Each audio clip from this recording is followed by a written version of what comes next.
E aí, Igor, como é que você tá, Igor? Tudo bom, então, Marco? Já Ô, estamos gravando, e viu, aí, gente? querido? Isso. Bom,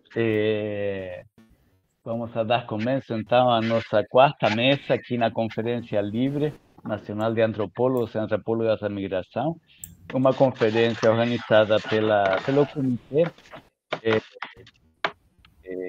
de Migrações e Deslocamentos, como é que é? eh, da ABA, da qual Igor é coordenador e somos um conjunto de colegas. E, bom, já teve três mesas hoje, bem interessantes, e uma sobre gênero e raça nos processos migratórios, uma segunda sobre a migração haitiana, pensando em união familiar, português e protagonismo migrante, uma terceira que acaba de terminar sobre políticas e experiência de refúgio, e essa quarta mês pensando as migrações a partir das fronteiras, né? Olá, Tomás, bem-vindo, estamos começando. É, Catalina, ela fala muito bem espanhol e fala muito bem português, então eu não vou... Alfonso, se tienes alguna duda, alguna cosa que se patina, tú me avisas que ahí, dale, así nos entendemos todos. E, bom, essa mesa, na verdade, no comitê, a gente pensou em trazer a questão digamos, pensar a questão de fronteira, a questão das migrações a partir das fronteiras, né? Eh, que temas, dilemas, problemas de vocês, enquanto pesquisadores, enquanto cidadãos que atravessam, enquanto pesquisadores que também muitas vezes se enfrentam com questões problemáticas fazendo pesquisa, em relação com os trânsitos migratórios e os trânsitos fronteiriços. Um pouco a ideia era trazer entre todos, digamos, ter uns 15 minutos cada um para ir trazendo experiências, sugestões, ideias para colocar na roda. Na verdade, nossa conferência organizada pela ABA é uma das conferências preparatórias para o Comigrar, que é a segunda conferência eh, sobre migrações, que na verdade é um processo, né, que são várias conferências preparatórias estaduais, conferências regionais, municipais, algumas que juntam, digamos, determinados grupos e que a ABA quis participar, trazendo especialistas, trazendo migrantes, trazendo ativistas para levar sugestões e questões para comigrar. Então, é isso. Desculpa, Fernando, só para lembrar vocês que no chat a gente tem o link para a lista de presenças, que é muito importante, que a gente tem que ter um número mínimo de participações no evento. Então, pedir para as pessoas colocarem lá os nomes, só isso. Está no chat aqui. Ótimo, perfeito. Na lista, eu vou fazer uma pequena apresentação de cada um, assim, na medida que vocês vão falando. Eu coloquei na lista, na verdade, em ordem alfabética. E acho que podemos seguir, a não ser que alguém tenha vontade de começar. Se não, eu vou começar apresentando. Primeiro que nada, agradecer aos cinco por participar. Eh, Cada um vai trazer experiências diferentes, mundos diferentes também, histórias diferentes, e acho que essa vai ser a riqueza da mesa. O nosso primeiro convidado é Afonso Hinojosa Gordonava. Ele é sociólogo, professor da Universidade Major de San Andrés, de La Paz, Bolívia. É, especialista em migrações, foi presidente da CONARE da Bolívia, do regime consular, conhece bem as pessoas que estão na organização da Comigrar. Ele já tem uma experiência e um diálogo com vários de nós no Brasil. Então, Alfonso, para mí es un súper gusto presentarte y recibirte y agradecerte mucho por estar aquí con nosotros, ¿está? Muchísimas gracias, Fernando. El gusto es mío realmente. de poder participar en esta mesa, en este intercambio de criterios, en este pensar la migración desde las fronteras, ¿no? Como lo mencionaba Fernando, yo trabajo y estudio la temática migratoria, básicamente bolivianos en procesos de movilidad tanto interna e internacional que están vinculados, ¿no? Voy a tratar de hablar despacio para que sea más comprensible, ¿sí? Decía que hay una relación, que hay un vínculo entre la migración interna que se da en Bolivia con la migración internacional que tenemos, ¿no? Bolivia debe ser uno de los países, junto con Ecuador, que más presencia de ciudadanos, hombres y mujeres nacionales tiene en países fronterizos, pero también más allá, ¿no? Se estima que en más del 20% de nuestra población está fuera de Bolivia, ¿no? Eso representa alrededor de 2 millones de personas que residen en el exterior, que son básicamente migrantes laborales. Y de esos, un 75% por lo menos está en países fronterizos, específicamente en el Mercosur, ¿no? Argentina, Brasil y Chile, en ese orden y en esa cronología también podríamos decir, ¿no? De antigüedad, ¿no? La Argentina sin duda el más arraigado, más antiguo. Brasil desde los 80, 90 del siglo pasado, y Chile con gran intensidad en lo que va de este siglo, ¿sí? Bolivia, como les decía, tiene esta larga tradición de presencia en países fronterizos, pero nunca como ahora, y cuando digo ahora me refiero por lo menos en los últimos, en lo que va de este siglo, 20 años y con más fuerza en los últimos 10, nunca como ahora ha experimentado situaciones en estas movilidades y en estos tránsitos, ¿no? Hacia la Argentina, hacia el Brasil, siendo países fronterizos y teniendo mucha presencia, mucha circulación entre estos dos países, no surgió temas de coyotismo, no surgió temas que es algo también muy interesante para ser analizado, ¿no? Esto de la trata y el tráfico, que se va a expresar sobre todo en las fronteras. No surgieron una serie de situaciones que hoy en día las tenemos, ¿no? Sobre todo con la frontera con Chile.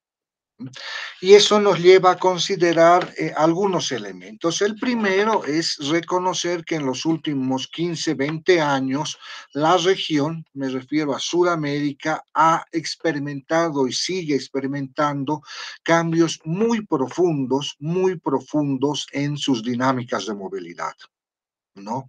Ya sea por la presencia significativa de migrantes regionales, ¿no? Estoy pensando en venezolanos, pero también extrarregionales, ¿no? Haitianos sobre todo, y en algunos países y en algunos momentos con más fuerza también africanos, sobre todo, digamos, ¿no? Este es un elemento singular, muy propio de los últimos años, que ha redibujado y ha transformado estas dinámicas, ¿no? Y los espacios donde con mayor fuerza se ha evidenciado o se evidencia estos procesos son las fronteras. De ahí que las fronteras paralelamente han ido cobrando una centralidad en estas movilidades muy importante. Ligado a esto, hay que pensar también el tema de las políticas, ¿no? Porque si bien en la región los primeros 10 años, por lo menos la primera década de este siglo, en los países se vivió ciertos avances progresistas, vamos a decir, en las normativas, en ciertas en ciertos elementos jurídicos donde el tema de los derechos de los migrantes estuvo presente o fue elemento central, en los últimos 10 años esto ha cambiado drásticamente, ¿no? Tanto desde políticas explícitas en contra de migrantes, hay muchos ejemplos al respecto, como también desde políticas que se han silenciado o desde el mirar hacia otros lados, no hacia las fronteras, marca también una pauta para para lo que caracteriza hoy en día a muchas de nuestras fronteras, ¿no? Es decir, estas miradas y políticas securitistas que se han impuesto, creo yo, en la mayoría de nuestros países, sean de la tendencia que sean, creo que aquí hay un elemento importante para subrayar y también para vincular cómo organismos internacionales también tienen y juegan un papel importante en estos procesos de políticas regionales sobre fronteras, sobre movilidades, sobre las migraciones, ¿no? Lo cierto es que muchas de nuestras fronteras están militarizadas. A esto obviamente no podemos dejar de hablar el contexto del COVID y lo que significó sobre todo en esta idea de las inmovilidades, del estarse quieto y no transitar, ¿no? Y cómo devino, ¿no? Más bien estas situaciones en tránsitos irregulares, ¿no? Cómo se incrementaron estos tránsitos, no paró la movilidad, no se pararon las dinámicas de movilidad. Lo que se hicieron fue clandestinizarlas, fue llevarlas a una dimensión mucho más oscura, donde sin duda la vulneración de los derechos de las personas en movilidad está muchísimo más afectado, ¿no? Y un caso muy particular ha sido precisamente Bolivia, ¿no? Que teniendo este perfil básicamente de país de donde sale la población hacia otros lugares, hacia otros países fronterizos a trabajar, de pronto vive o se encuentra con la situación de que es un país de tránsito también, ¿no? A partir del 16, 17, durante la pandemia con mucha más fuerza, nos encontramos con ciudadanos venezolanos, haitianos, colombianos, ecuatorianos, circulando de paso por Bolivia, viniendo del Perú, ¿no? Y saliendo hacia Chile, el destino era Chile. Y esta situación de país de tránsito genera pues una serie de impactos, de efectos, no solo en las políticas que se endurecen y también estos espacios fronterizos adquieren una dimensión como que de espacios de nadie, digamos, o en el peor de los casos, donde la institucionalidad pública, ya sea migraciones, policía, etcétera, es el que vulnera los derechos, ¿no? Entonces, aquí creo que también hay un tema muy interesante, muy importante, ya pensando en discusiones o en ámbitos, dar reflexiones en ámbitos, eh, hacer estos desarrollos, ¿no? Entre estos vínculos entre políticas restrictivas y fronteras, cómo estas políticas restrictivas respecto a la movilidad se cristalizan en las fronteras, ¿no? Y cómo en estas fronteras, o cómo las fronteras dejan de ser solo geográficas y empiezan a desplazarse hacia otros territorios, ¿no? Mecanismos de control, mecanismos de seguridad típicos de fronteras ya no están solo en los espacios geográficos fronterizos, sino que empiezan a desplazarse hacia el interior de los espacios nacionales, ¿no? Y nos vamos a encontrar que la presencia de la policía o de, no sé, en las terminales, etcétera, se constituyen también en fronteras que algunos autores llaman verticales, digamos, ¿no? Cómo avanza hacia el territorio nacional estos mecanismos de control muy típicos de la frontera. Y cómo para esto lo que se ha vivido durante el COVID y el cierre de fronteras no solo ha allanado el camino, sino en muchos casos, en cierta medida, ha naturalizado, ¿no?, estas miradas restrictivas y en muchos casos punitivas también, ¿no? Frente a esto que, sin duda, una tarea importante de investigadores, de sociedad civil, etcétera, tiene que ver con la visibilización de estos nuevos escenarios y de estos desfases entre las realidades de movilidad que tenemos y las políticas que se desarrollan al respecto, insisto, en muchos casos de manera silenciosa, de manera más camuflada, digamos, pero que están marcando una línea claramente restrictiva, digamos, ¿no? Estamos naturalizando muchos de estos mecanismos de control, etcétera, que está recayendo en la mayor precarización, en la vulneración de derechos, en la ampliación de la vulnerabilidad de las personas que transitan por estas fronteras, ¿no? Y las tendencias indican que las dinámicas de movilidad no se van a detener, más bien se están incrementando, ¿no? Y lo que estamos haciendo es generar una serie de mecanismos que además no son novedosos.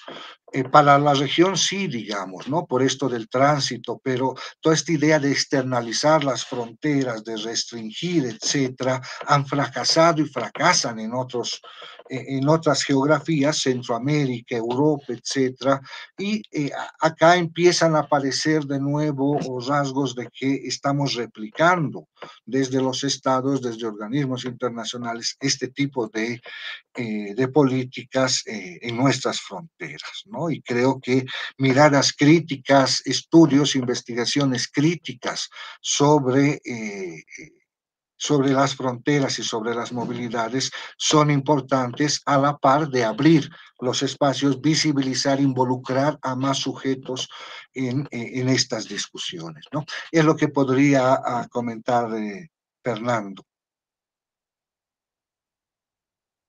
Muchísimas gracias, Alfonso. Muchísimas gracias por la intervención, que me parece que levanta temas que son centrales para pensar, y por el tiempo también, el control del tiempo, te agradezco mucho. E então vou passar agora a palavra para, deixa eu ver aqui na lista como segue, para Catalina Rebolio Pardo. Ela é psicóloga, doutora em psicossociologia de comunidades. Ela vai ser uma das representantes do Estado do Rio de Janeiro na segunda Comigrar, né, que vale a aclaração, todos os representantes do Estado são migrantes. Ela é colombiana, fez e faz parte de vários coletivos latino-americanos e de imigrantes, e, bom, ela, além disso, tem coordenado o CRAI aqui da Prefeitura do Rio de Janeiro, que começou a operar há uns anos, né? Um ano, dois. Então, aí eu dou a palavra para você, Catalina. Muito obrigado por ter aceitado o convite, tá? Obrigada, Fernando. Muito obrigada a todas as pessoas que estão aqui na mesa, a Igor, pela organização ABA, por tão importante evento. Um prazer ver de novo, Alfonso, assim seja virtualmente, e a todas as pessoas, colegas que estão sentados na mesa hoje com a gente. Agradecer também a articulação e as mesas anteriores, foram maravilhosas. Confirmando o meu tempo, Fer, são 20 ou 15? 20 e 15. Entre 15 e 20. Eu te aviso, vou avisar aos 10 minutos, e aí vocês... Dá para dar um tempinho, então aí fiquem à vontade, no máximo 20, tá? Queria saber se seria prudente apresentar, a fazer a apresentação de slides, mas acho que pode ser legal, né? Isso. Tem um detalhe aqui que o Fer não é novidade na minha vida, e eu fui contratada como professora visitante na UFRJ agora, recentemente. Olha, aonde? No programa de Psicossociologia de Comunidades e Ecologia Social, onde eu me doutorei, e também, nesse sentido, sou a vice-coordenadora do grupo de pesquisa Diaspotics, da UFRJ, com o professor Mohamed Ahi, fazendo um trabalho também que muito bem-vindos para conhecer os sites. E, bom, aqui só para aclarar, o grupo mais importante de migração da UFRJ. Imagina, o NIEM é maravilhoso também. Não, mas o NIEM já é uma coisa que transcende a UFRJ, né? É verdade, o NIEM é uma rede já bem grandona, né? Sim, o NIEM é um grande rede mesmo. Mas vocês estão vendo os slides? Está dando para ver? Tá. Eu gostaria, vou trazer refletir um pouco desde as fronteiras, também da construção, um pouco do meu lugar entre pesquisa militante. Eu sou uma militante, mas eu não começo a fazer militância inicialmente. Eu sou uma pesquisadora e dentro da academia começo a me envolver nas questões dos processos migratórios e, sendo uma pesquisadora, eu me faço uma militante, tá? Então, é um caminho diferente. Queria mostrar um pouco essas temporalidades com que eu trabalho minha pesquisa militante. Eu fui bolsista CAPES PNPD de pós-doc, e aí se encaixa um pouco esse processo. Então, desde 2012, começa este caminho, que a primeira fase seria o que eu vou chamar a festa, depois processo de construção de cidadania transnacional, e, obviamente, também um terceiro momento que foi muito marcante nesta trajetória, a comissão, trabalhar como voluntária no processo da Comissão da Verdade, por uma importante articulação que faz nossa querida Ângela Facundo aqui no Brasil, com o capítulo Exílio da Comissão da Verdade. E a última fase, que é o que vou me focar hoje, que é na construção de políticas públicas, já mais recentemente, né, para esses pontos. Estou percebendo que eu vou ficar sem bateria no computador, me desculpa.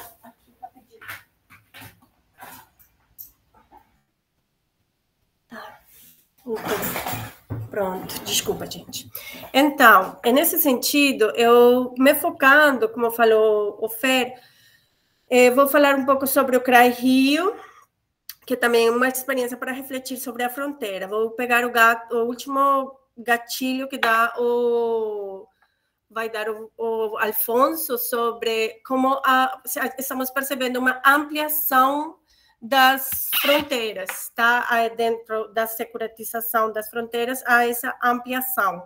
Mas antes de entrar no caso CRAI Rio, vou me tomar 3 minutos, que eu não posso deixar de falar, para destacar também que, ao falar de fronteiras, e desde uma enunciação como militante do movimento de mulheres migrantes, não podemos deixar de lembrar que as mulheres em situação de imigração, nos cruzes das fronteiras, as problematizações dos cuidados, a maternidade, são as mulheres as que mais têm a taxa de mortalidade nestes cenários, além de dificultosas consequências nas estruturas familiares e na lógica dos cuidados, e muitos processos também de mortalidade infantil que envolvem diretamente a estas mulheres. E nesse sentido, também a gente percebe a nítida iminência da violência de gênero para com elas em trânsito, tá? E não podemos deixar de lembrar como até elas, em muitos casos, a gente já encontra narrativas como as mesmas mulheres já sabendo que vão começar a rota, elas já tomam a opção de tomar anticoncepcionais porque sabem que vão ser vítimas de violência sexual durante a rota. Então, é um contexto ainda que se enfrenta na situações de não ter possibilidades de um acesso à saúde estando em rota e, porém, a um aborto seguro em nenhum desses casos. A mortalidade se atravessa em diferentes questões, mas não posso deixar de destacar e enunciar estas instâncias, além de que observamos como também há uma delicada situação, né, nestas instâncias de trânsito, né, destacando, no caso, diferentes últimas situações no Darién colombiano, que me atravessa também profundamente, que colombo-panameño, né? Que são também como a gente vai percebendo nessa lógica e que atravessam questões também da figura de gênero e a mercantilização de diferentes instâncias que envolvem as mulheres, a glamouralização destas figuras na fronteira. E a gente já, por exemplo, na Colômbia, as pessoas têm pessoas muito pudientes que estão tendo a possibilidade de ofertar, entre aspas, safaris na fronteira, né? Ter uma experiência de atravessar o Darién como se fosse um reality e ser recolhidos por helicópteros enquanto todo mundo está transitando. Isso, bom, não tenho como deixar de falar antes de me enraizar um pouco nos processos que falou Alfonso, então, como ampliação da fronteira. Este refletir que eu vou trazer para vocês, eu não posso deixar de falar, é muito importante, muito querida, foi um refletir que eu tive com a Ireri, que está aqui na sala, Ireri Seja.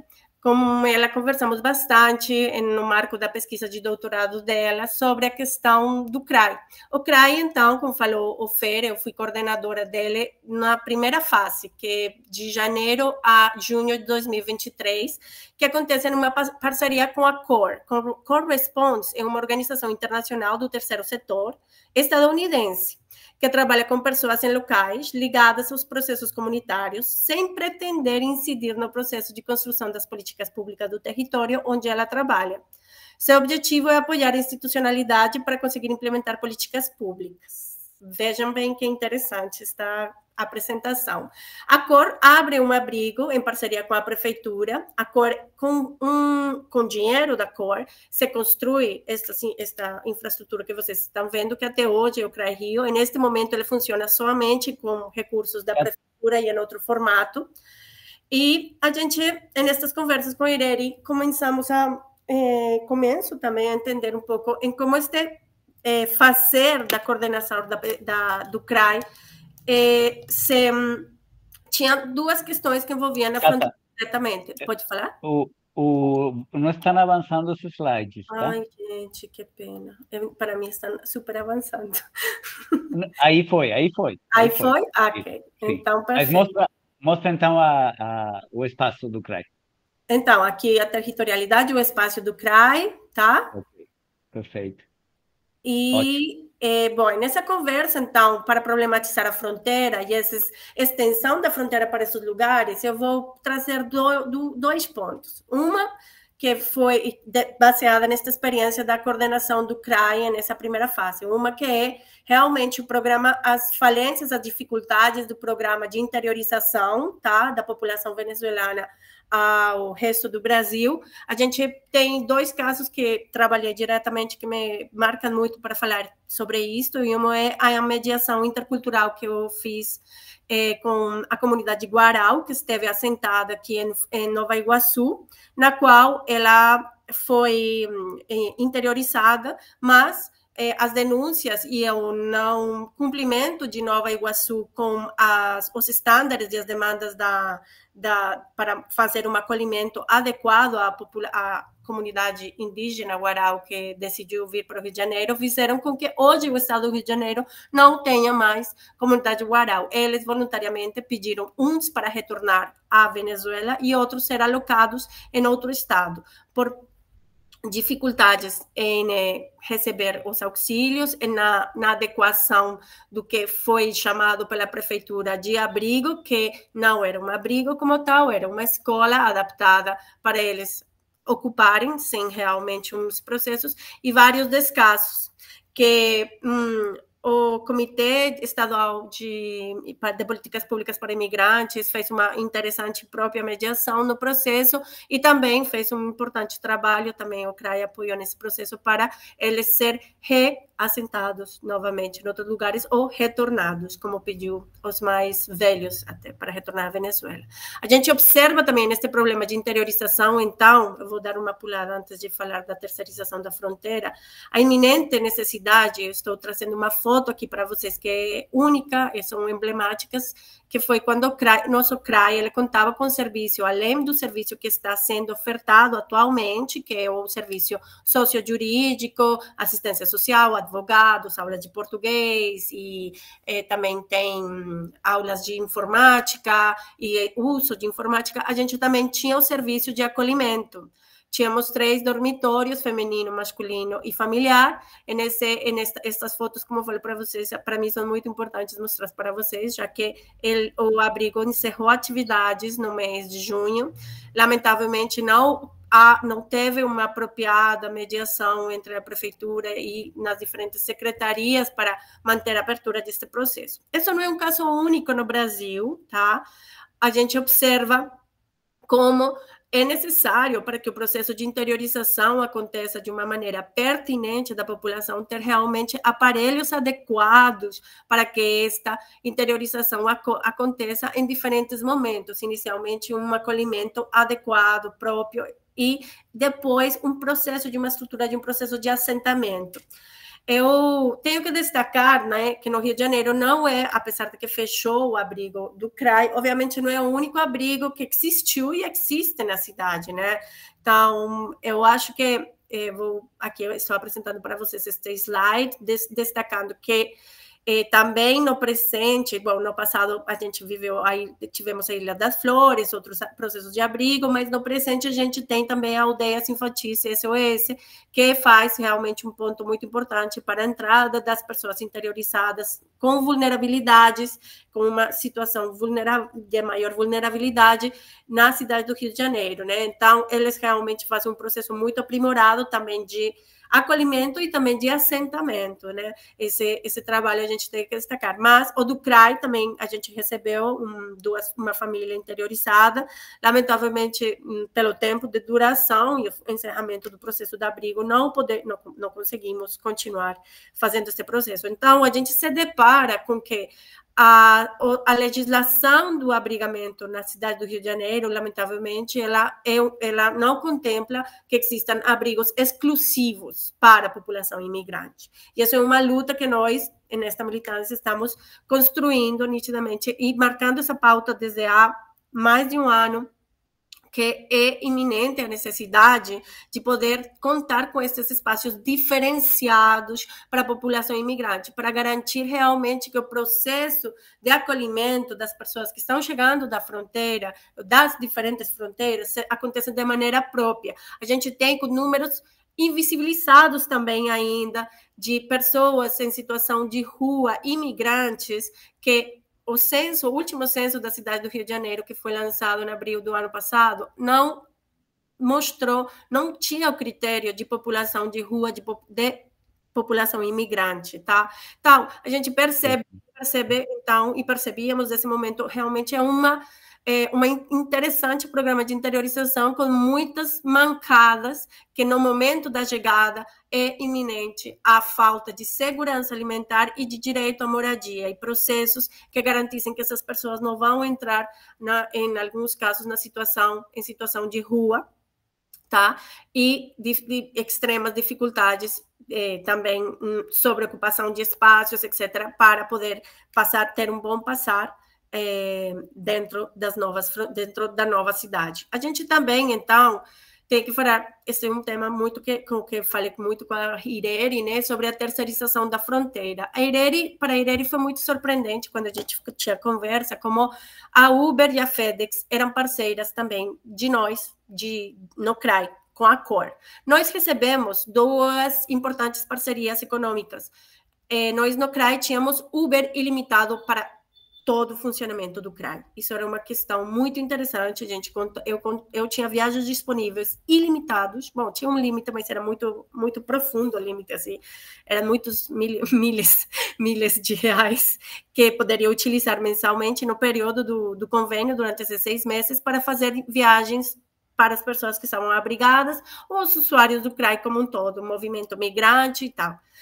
A gente fazia com bastante responsabilidade, dávamos relatórios da utilização do Uber, etc. E também a gente recebeu um importante pacote para criar um programa de Cash Voucher Assistance, que são aqueles bônus de 3 meses que entregamos para a população em situação de extrema vulnerabilidade, para gerar processos de segurança alimentar em mulheres migrantes, refugiadas e apátridas na cidade do Rio de Janeiro.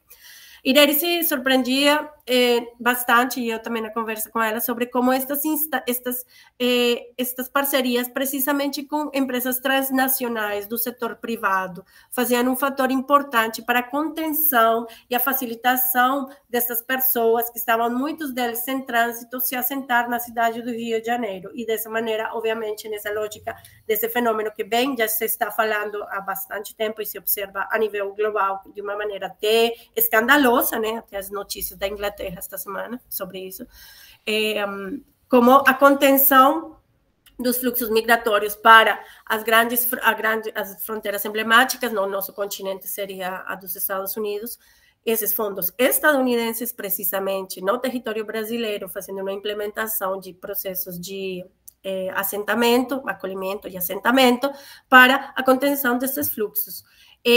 A gente também poderia destacar nesta ideia da terceirização da fronteira no Rio, por exemplo, também como ONGs também que recaudam dinheiro do setor privado, especialmente transnacionais, com este viés de interesse também para apoiar os processos de assentamento da população afegana aqui no Rio. A gente, por exemplo, destaca um trabalho muito primoroso, destaca o valor, assim, o valor humanitário desse trabalho da ONG Panagá, que ela é de São Paulo, ela já está em todo o Brasil, e neste momento no Rio de Janeiro tem um assentamento na Baixada Fluminense, Belfor Roxo e Nova Iguaçu, em torno, no ano passado, a gente estava falando de em torno umas 36 famílias afeganas, nas quais, por meio dessa arrecadação de fundos das empresas transnacionais, eles conseguiam fazer processos de assentamento, pagando aluguel, serviços, internet e também bônus de alimentação para estas famílias durante 1 ano, 3 anos ou até indeterminado. A gente sabe, muitas dessas, as famílias afganas, que a maioria dos casos do CRAI cuidou, elas estavam nitidamente num trânsito para os Estados Unidos, né? Fazendo processos de embaixadas, agendamentos, também para estes vistos, lottery, humanitarian lottery, que tem a embaixada dos Estados Unidos no mundo todo, que contempla alguns países. Então, é importante... Já passaram 15 minutos. Tá, vou encerrando mesmo. Então, é importante destacar aqui com vocês que mesmo não estando a expansão da fronteira, tem várias nuances que a gente precisa de maneira muito crítica e antenada perceber, como, por exemplo, este caso com as parcerias do setor privado. E eu também destaco a importância, e gostaria de encerrar com esse caminhamento, sobre a necessidade, então, iminente de que a gente consiga fomentar processos de abrigamento apropriados para a população que está sendo interiorizada, que está chegando. Este último slide eu não vou ler, vou deixar aqui para vocês ficar registrado. Mas, ao mesmo tempo, a gente precisa, além dos processos de acolhimento, pensar em processos de assentamento dignos e seguros para após dos abrigamentos. A gente precisa fazer com que nossas cidades estejam preparadas. Há um plano federal e há fundos federais que suportam a operação acolhida e que cada município recebe por cada venezuelano que está chegando no território, por exemplo. Mas realmente precisamos uma interlocução muito detalhada com uma mediação das organizações internacionais e que os governos dos estados e os municípios, diferentes instâncias também vejam processos que o Ministério Público Federal possam apoiar essa mediação e que as secretarias que estão envolvidas nesses caminhos e as emendas que tenham que ser feitas, reformas que tenham que ser feitas no sistema de abrigamento, no sistema de acolhimento e nos processos também, programas de assentamento, contemplem, então, a dignidade dessas pessoas para que a situação, a fronteira também não tenha que ser vivida, a parte mais dura da fronteira ainda não tenha que ser vivida nos territórios que estão sendo as pessoas interiorizadas. Eu queria agradecer, destacar assim, a importância da mesa.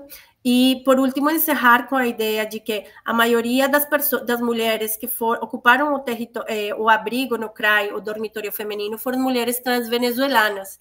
Muitas delas, lamentavelmente, foram interiorizadas, já estavam em situação de rua, e após do abrigamento do CRAI, novamente, algumas delas estão em situação de rua. Então, não há uma adesão da população imigrante para os abrigos com a população brasileira, a xenofobia e o racismo, sobretudo, que vamos falar, o xenorracismo são estruturais, a violência de gênero é também extremamente profunda e faz com que esta experiência de fronteira, na cidade, se viva de uma maneira mais aguda. Então, é muito necessário, e deixo aqui muito claro o chamado, ainda e sempre precisamos de abrigos diferenciados para a população imigrante brasileira e processos de assentamento, pós-abrigamento dignos para esta população. Muito obrigada. Ótimo, Catalina. Muito obrigado pela apresentação, pela experiência. Acho que é super importante. Obrigado mesmo. E então, vou dar a palavra agora para o nosso colega José Lindomar Albuquerque, colega da Unifesp, professor, sociólogo, especialista em fronteiras, com pesquisas aqui no Paraguai. Acho que vários conhecem o livro dele, A Dinâmica das Fronteiras, que foi inspiração para vários de nós, os brasilianos entre o Brasil e Paraguai. Também fez pesquisa em outras fronteiras na Europa, no norte da África. E na descrição que eu fiz de cada um deles, na verdade, uma coisa... A única pessoa que eu não sei bem de onde vem é o Alfonso, que... Em que sentido? Ele é boliviano, claro, mas somos todos imigrantes aqui. Não sei você, Alfonso, mas a Catalina é colombiana, morando no Brasil. O Lindomar é cearense, morando em São Paulo, né? Aí acho que um pequeno detalhe que é interessante para pensar, só isso. Mas, Lindomar, muito obrigado por aceitar o convite e dou a palavra para você. Obrigado, querido. Obrigado pela apresentação, né, tão generosa. De fato, o que eu queria aqui discutir com vocês, muito dentro da ideia, né, da mesa e tudo, talvez alguma questão mais propositiva também para a mesa. Então, assim, o que eu vou aqui tentar apresentar brevemente, eu estava tentando aqui, tinha organizado aqui alguns slides, mas não consigo aqui compartilhar, eu não sei fazer isso aqui. Então, eu vou falar aqui, qualquer coisa dos números, depois eu passo para vocês. Então, assim, a primeira questão que eu queria destacar é esse projeto que eu vou apresentar aqui um pouco para vocês, que é uma pesquisa que a gente está desenvolvendo coletivamente, em rede e de forma colaborativa, entre 4 instituições públicas no Brasil e 5 queridos colegas, né, que estão assim, mais na linha de frente, que está realizando essa pesquisa coletiva, que foi aprovada ainda em 2022 pelo aquele projeto Pró-Humanidade, CNPq, Projeto em Rede. Então, é um projeto que se chama Atendimento e Acolhida de Imigrantes em Municípios de Fronteira. Particularmente um projeto ligado à Foz do Iguaçu, na chamada Tríplice Fronteira entre Brasil, Paraguai e Argentina, e Corumbá, na fronteira entre Brasil e Bolívia. Né? Então, ou seja, é uma tentativa de, primeiro ponto, pensar especialmente as condições migratórias nessa cidade de fronteira e pensando particularmente a partir das prefeituras, do poder local, porque também é dentro dessa proposição mais ampla de que o espaço municipal, e principalmente aí nessas cidades fronteiras, é um espaço privilegiado tanto para a implementação de políticas públicas, como também para a realização de pesquisa colaborativa. Quem faz parte dessa rede? O coordenador é o professor Marco Aurélio, do campus da Universidade Federal de Mato Grosso do Sul, no Pantanal, em Corumbá, e que, né, ou seja, lá a gente sabe a existência do mestrado em estudos fronteiriço. Ele é o coordenador geral da pesquisa. Junto temos, além dessa pessoa aqui que vos fala de São Paulo, né, da Universidade Federal de São Paulo, o querido Eric Cardim, da Universidade Estadual do Oeste do Paraná, da UniOeste, e duas queridíssimas colegas da UNILA, que é a Jorgelina Talei e a Laura Mato, que ambas da área de letras, de línguas. Então, é por aí que a gente tem trabalhado, e tem trabalhado tanto a questão, que a gente poderia dizer, tanto esse trabalho, essa pesquisa começou no ano passado, mas ela é fruto de parcerias, principalmente dessas duas instituições, no caso, a UNILA, né, em particular, e a Federal do Mato Grosso do Sul, que já vem trabalhando, né, que já tem os laboratórios desses pesquisadores trabalhando mais intensamente com parcerias com as prefeituras. Então, é por aí que a gente tem, né, desenvolvido esse trabalho. E quais são os objetivos fundamentais dessa pesquisa, né? Ou seja, acima de tudo, é essa questão mesmo de pensar um banco de dados, com dados municipais destes municípios, é um dos objetivos da pesquisa. O outro é o curso de formação para os funcionários, especialmente o nosso foco não deu para cobrir todas as secretarias municipais, então o nosso foco está sendo particularmente na Secretaria de Assistência Social e de Educação, nos dois municípios. Pela particularidade de Corumbá, está incluso também a Saúde, foi essa parceria lá com a prefeitura. Então, lá são 3 secretarias: Saúde, Assistência Social e Educação. No caso de Foz, Assistência Social e Educação. Eu, Jorgelina e Laura estamos na frente da secretaria, né, como é que se diz? Nos dados com a Secretaria de Educação em Foz, o Eric com a Secretaria de Assistência Social, o Marco Aurélio e a Patrícia com a Secretaria de Assistência Social, Saúde e Educação de Corumbá, né? Então, são praticamente esses os professores participantes mais diretamente. É uma rede com muitos participantes, com professores, com bolsistas e etc. O que a gente tem, né, nesse campo, né? Além desse banco de dados, é a ideia do curso de formação para esses funcionários, e, além disso, essa questão mesmo da escuta ativa e das proposições mais diretas para esses profissionais que atendem esses imigrantes.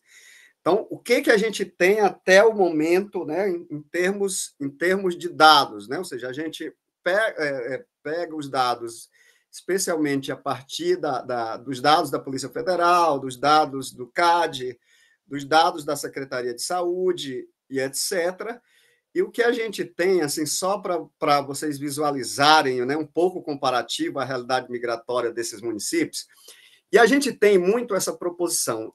A proposição básica é a importância de incluir, inclusive nas bases gerais, como o OBMigra e tudo mais, no caso brasileiro, esses dados das prefeituras, que muitas vezes não aparecem, mas também, como proposição importante, eu que estou sempre situado nesses territórios de fronteira internacional, como pesquisador, é também pensar a migração não somente como lugar de passagem, ou pensar esses territórios de fronteira não somente como lugar de passagem, mas especialmente como lugar de residência para essas pessoas que vivem nestes territórios, né? Então, a gente sabe da particularidade dessas cidades de fronteira, pelo menos com 3 tipos, né, mais gerais de trânsitos migratórios, que são essas migrações de longa distância, de passagem, né, entre esses países.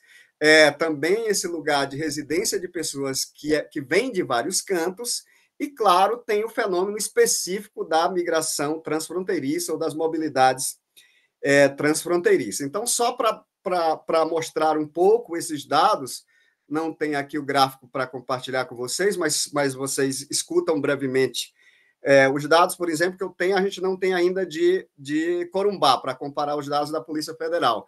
Os dados da Polícia Federal, em termos de dados de Foz do Iguaçu, apresenta, em julho de 2023, a quantidade de 21.594 imigrantes em Foz do Iguaçu, sendo a ampla maioria, de 8.851, paraguaio. Mas, em segundo lugar, vem os libaneses, com 2.873.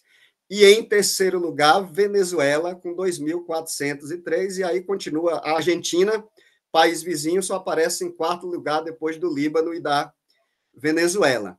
Agora, quando cruzamos esses dados com os dados, por exemplo, do CAD, né, do CAD único, e aí o CAD único a gente tem dos 2 municípios, com dados recentes, e aí, claro, pega principalmente esses imigrantes em situação de mais vulnerabilidade, né, que precisa dessas questões de Bolsa Família e tudo mais, com assistência social, aí a gente percebe claramente, é um dado, inclusive, para a gente pensar e avaliar, por exemplo, dessa população de 8 mil e poucos do paraguaio, temos, então, 4 mil, praticamente a metade, 4.115 que está no CAD único. No CAD único, em Foz do Iguaçu, tem pessoas de 69 nacionalidades. A Venezuela vem em terceiro, a Venezuela vem em segundo, com 1.736, a Argentina em terceiro, e desaparece completamente das colocações, né, do CAD único, das primeiras colocações do CAD único, até o 10º aqui que eu analisei, desaparece o Líbano, né? Ou seja, que estava em segundo nos números gerais, né? Então, aí tem toda uma questão de que redes, né? Que redes familiares, que redes religiosas é essa própria migração libanesa nesse momento em Foz do Iguaçu, né? Então, assim, claro que a diferença é muito grande, eu estou dando os dados de Foz do Iguaçu, porque de Corumbá a gente tem, por exemplo, no CAD único, não tem da Polícia Federal, mas em Corumbá, se em Foz é 8 mil e pouco, em Corumbá, até pelas dimensões das cidades, temos 914 pessoas de 16 países, mas desses 914, 845 são bolivianos. Então, você tem ali em Corumbá, né, uma forte presença, né, majoritariamente, do caso dos bolivianos que chegam, né, para essa assistência social em Corumbá. Né? Então, ou seja, são um dado, né, imediato. Né? Então, uma outra observação nossa, né, neste caminho da pesquisa é dar também uma atenção muito especial para as crianças migrantes. E aí a gente tem trabalhado especialmente com as crianças do Sistema Municipal de Educação, da Educação Fundamental 1. A gente fez um primeiro levantamento piloto em 2 escolas em Foz do Iguaçu. Nesse levantamento piloto, ainda na primeira metade do ano passado, que eu tive mais diretamente na frente, a gente também estava querendo pegar a chamada segunda geração, e na segunda geração realmente triplica o número comparado com só os alunos imigrantes, mas não dava já 10 realmente minutos, lindo mar. 5 minutos já só não dava para abarcar toda essa segunda geração. Então a gente terminou decidindo na pesquisa geral, são 50 escolas municipais em Foz, e a gente decidiu, com essa colaboração com a prefeitura, com funcionários da prefeitura, que tem feito um levantamento, pelo menos desde 2020, dos dados municipais de alunos imigrantes. A gente conseguiu esse dado geral dos alunos imigrantes por escola. Estamos centrando numa pesquisa mais qualificativa nas 20 escolas com maior presença de crianças imigrantes. Né? Então, é nesse momento que a gente está fazendo esse trabalho.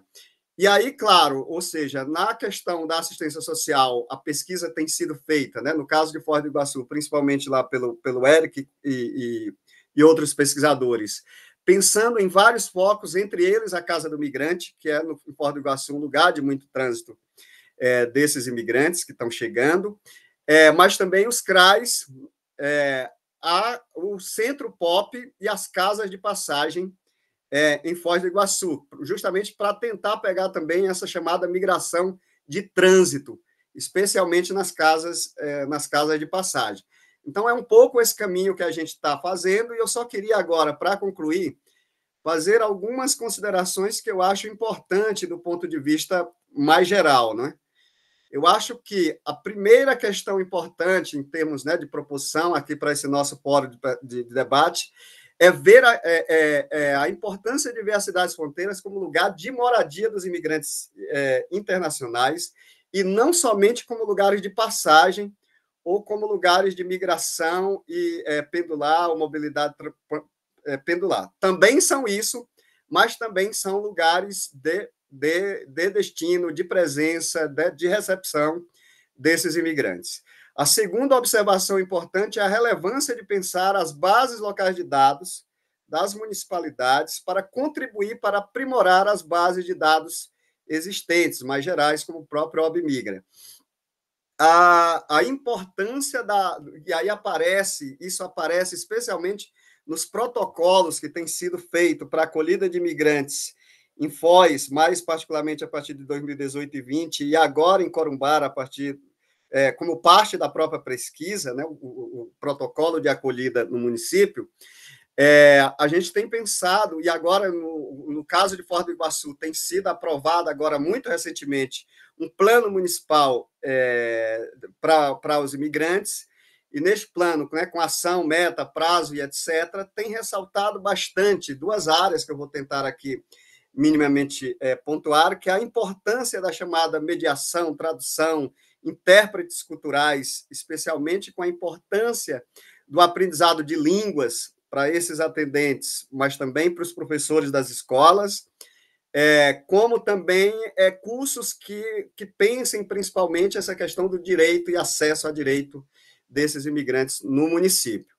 E acho que, como horizonte, assim, né, a gente tem essa pretensão de comparar os dados dessas duas cidades migratórias, os objetivos finais da pesquisa, comparar os dados desses dois municípios, não é, com dimensões e escalas diferentes, mas também pensar especialmente num horizonte mais amplo a importância de produção de dados. Nesse momento ainda está nesses dois municípios do lado brasileiro, mas como horizonte mais amplo, a gente tem essa preocupação de produção de bancos de dados sobre imigrantes nos municípios transfronteiriços, incluindo 2 ou mais países, como também a possibilidade futura de pensar políticas públicas de acolhida entre os municípios de fronteira de um lado e outro da fronteira. Né? Então, essas as considerações aqui da apresentação. Ótimo, Lindomar. Muito obrigado, super interessante a pesquisa. Já teremos mais resultados, mas já o que você apresentou é bem, dá para pensar os rendimentos de várias questões. E obrigado pelo tempo também preciso. Então, vou passar agora a palavra para Rosa Cavalcante Vieira, que é antropóloga, é professora do Museu de Arqueologia e Etnologia da USP, especialista em África, onde ela fez pesquisa de campo em Mayombe, no Congo, sobre óleo de palma, e que trabalhou no mestrado, a pesquisa de doutorado foi no Museu Nacional, e no mestrado no PPGCA, no IFIX, sobre as formas de gestão da migração haitiana no Brasil, né? Ela também é imigrante, carioca, agora em São Paulo. E, bom, Rosa, muito obrigado por estar aqui conosco. Olá, tudo bem? Boa tarde a todos. Fernando, agradeço muito esse convite de estar aqui na mesa com vocês. Fernando foi meu mestre durante o mestrado, meu orientador, e que me fez pensar muito sobre fronteiras e as discussões dos estudos migratórios. E eu queria também agradecer a todo mundo que está envolvido na Comigrar e ressaltar, sublinhar a importância desse evento, né? Eu acompanhei mais a primeira Comigrar, mas essa segunda Comigrar veio para mim num momento que eu já estava um pouco mais distante dos estudos migratórios, mas talvez com mais proximidade com as pessoas que migram, né? Assim, acho que isso é um ponto a ressaltar. Também queria agradecer aos colegas aqui presentes pelas exposições já feitas, que foram ótimas e me ajudaram a ver, né, um momento de outras pesquisas sendo feitas e que questões estão trazendo, né? E aí acho que isso é importante porque, de certa forma, eu me envolvi muito com pesquisas em estudos migratórios até mais ou menos 2017, e foi legal ouvir a apresentação do Lindomar e da Catalina, tanto para ver como avançamos, né, em determinadas questões, né, a própria abertura do CRAI, e, ao mesmo tempo, também ver sobre a manutenção de outras questões, né, que continuam presentes para a gente discutir. Eu fiz um PowerPoint, acho que pode ajudar, sobretudo para quem não fala português, né? Espera aí, só um minutinho que eu estou tentando.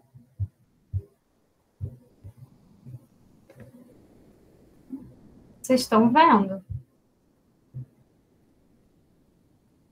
Agora sim. Tá. Perfeito. Estão vendo? Mudei agora? Sim? Isso. Tá. Então, o que eu vou fazer aqui, eu tinha pensado em voltar em uma dessas pesquisas que eu já tinha realizado, né? Eu fiz 2 pesquisas mais longas com migrações. A primeira foi, durante a graduação, eu já tinha trabalhado com migrações, mas meu mestrado foi sobre a migração haitiana, no momento que essa migração haitiana se tornou mais relevante no Brasil, em termos numéricos, né? E depois eu fiz uma pesquisa comparativa para uma ONG sobre as agências que trabalhavam com migrações e também com refugiados e solicitantes de refúgio no Rio de Janeiro e em São Paulo. Eu vou voltar a essa pesquisa mais à frente. E aí eu ia falar sobre essas 2 pesquisas, mas eu achei melhor fazer uma fala mais geral, pegando essas experiências e também a minha própria experiência de contato com congoleses e com haitianos, e também a minha própria experiência por fronteiras, né? E falo isso para pensar sobre tudo, para tentar trazer aqui o que nós, antropólogos, temos a falar sobre fronteiras, e, em certa medida, o que perspectivas antropológicas sobre fronteiras podem contribuir para o desenho de políticas migratórias, né?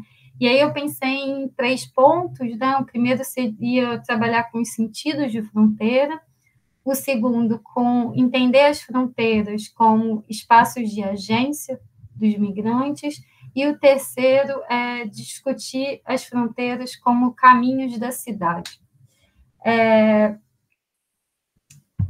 E aí, um primeiro ponto que eu queria trazer, né, que uma dificuldade que eu tive como antropóloga ao trabalhar com políticas para migrantes foi, de um lado, identificar as problemáticas inerentes à gramática do humanitário, né, mas, ao mesmo tempo, notar que esta gramática era um campo importante a ser disputado, né? Então, como eu argumentei com um colega meu, que é o Guilherme Manso, como conceitos acadêmicos nos estudos migratórios limitam, de certa forma, o horizonte da linguagem na crítica e nos fazem, muitas vezes, reproduzir categorias que são categorias da gestão e também do controle, né? E aí eu queria tentar pensar aqui, nesse texto da Comigrar, né, da primeira Comigrar, está colocado, por exemplo, é preciso valorizar a experiência migrante como peça central para a elaboração de políticas. E aí, como qualquer outra política, né, é importante se pautar nas experiências, falas e sugestões das próprias pessoas que são objetos dessas políticas. E a Comigrar sendo muito importante envolver, né, os migrantes como representantes nesse evento. E aí, penso que a antropologia tem um papel importante à medida que, primeiro, ela analisa, e muitos trabalhos analisam, né, o dia a dia do fazer Estado e o dia a dia da gestão das migrações. Por outro lado, ela também realiza pesquisas etnográficas com migrantes, refugiados, solicitantes de refúgio. E, por fim, a antropologia é um domínio de uma certa estrangeiridade, né? Do se fazer estrangeiro e de se pensar alteridade, do lidar com fronteiras pensando as diferenças, mas também pensando as desigualdades nas diferenças. E aí eu queria partir aqui nessa apresentação dessa experiência migrante, não no sentido subjetivo, mas que existiria uma experiência migrante anterior às práticas governamentais de controle e da produção do sujeito migrante, mas no sentido etnográfico, de olhar para tais práticas de atualização e construção de fronteiras, bem como de transformação dessas fronteiras a partir da agência dos próprios migrantes. E aí, pensando, primeiro, esses distintos sentidos de fronteiras que eu falo, eu penso que a gente pode discutir tanto fronteiras num sentido físico, né, de um espaço físico a ser atravessado, quanto fronteiras em outros sentidos, né, que estão mobilizando questões de classe, raça e econômicas. E aí eu acho que é importante a gente pensar, né, como esses espaços de fronteira física, né, eles estão operando essas distinções, né, e aí acho que as migrações hoje em dia, de certa forma, nos fazem pensar sobre políticas e ações que estão subjugando a vida ao poder da morte, né? Que estão decidindo sobre aqueles que podem viver e aqueles que podem morrer, né? Que devem morrer. E aí eu queria refletir sobre esse ponto, pensando em contrastes de experiência migrante, né? Olhando para a minha própria experiência por fronteiras, que é, sem dúvida, uma experiência de privilégio, e, ao mesmo tempo, mencionar outras experiências migrantes que tivemos no Brasil, né? O meu trânsito entre fronteiras, ele foi importante para me indicar as minhas próprias posições em hierarquias raciais, econômicas e de gênero globais. De um lado, nas fronteiras e as agências de migrações pelas quais passei quando eu morei, por exemplo, na França para realizar pesquisa. Quando eu passei pelas fronteiras europeias, por exemplo, foi antes, né, de recentes mudanças nas legislações, eu imagino que vocês estejam acompanhando, mas foi votado recentemente uma mudança na política migratória do Parlamento Europeu, no Parlamento Europeu, e também a França fez uma alteração significativa na sua legislação para migrações, que certamente essas mudanças vão ter impactos, né, nas circulações globais e vão ter impactos também nos circuitos no Brasil, né? E aí, passando por essas fronteiras europeias, né, eu frequentemente era parada, o que me fez pensar muito nas jovens latinas que são representadas como parte dos circuitos de drogas ou de prostituição entre Brasil e países do continente europeu. E, de outro lado, também tive uma experiência completamente oposta, né, na República Democrática do Congo, onde eu também era parada frequentemente nas fronteiras. E agora, exatamente o contrário, né, por ser branca, e uma branca mulher viajando sozinho, que trazia estranheza e também suspeitas. E aí, o que me fazia, né, ser liberada nessas situações de fronteira no Congo era exatamente a minha latinidade, né? A possibilidade de eu conversar sobre o Brasil, de eu falar de futebol, enfim, de trazer um pouco elementos que me distinguiam, de certa forma, do que eles estavam imaginando ali a partir da minha presença. E aí, esses exemplos citados, né, eles colocam em jogo as operações de fronteiras nacionais, mas, ao mesmo tempo, me mostram uma experiência de privilégio, né, de não ser parada e detida, como diversas outras situações que assistimos no Brasil e nos centros de detenção europeus, por exemplo. E aí eu acho que é importante, pensando no que eu falei no início, né, de políticas que determinam, né, aqueles que podem viver e aqueles que podem morrer, eu queria mencionar a diferença, né, de tratamento e como as fronteiras físicas fazem operar outros tipos de fronteira, marcados por classe e raça, e a gente pode lembrar, né, como a migração haitiana no Brasil foi representada, né, de maneira muito estereotipada e racista na mídia, em diversos discursos, né, governamentais e em discursos que a gente ouvia no cotidiano também. E aí eu queria lembrar igualmente do recente caso do congolês Moise, que foi assassinado brutalmente, né, no Rio de Janeiro, que isso nos faz pensar muito sobre as políticas migratórias como políticas de fazer viver e fazer morrer, né? E aí, entrando num segunda parte, né, da apresentação, eu queria sublinhar e trazer aqui para a gente discutir até que ponto a experiência migrante indica múltiplas camadas das circulações de pessoas, de coisas e de dinheiro, que as distinções de categorias legais e jurídicas, como, por exemplo, imigrante ou refugiado, do arcabouço legislativo para lidar com as migrações, não dão conta, né? E aí, nesse ponto, é importante considerar que as passagens por fronteiras e as experiências migrantes fazem parte, e isso, né, eu aprendi muito com interlocutores congoleses quando eu fiz pesquisa no Congo, né, fazem parte muito do que no Lingala falam de coluca zimbongo, né, do procurar dinheiro.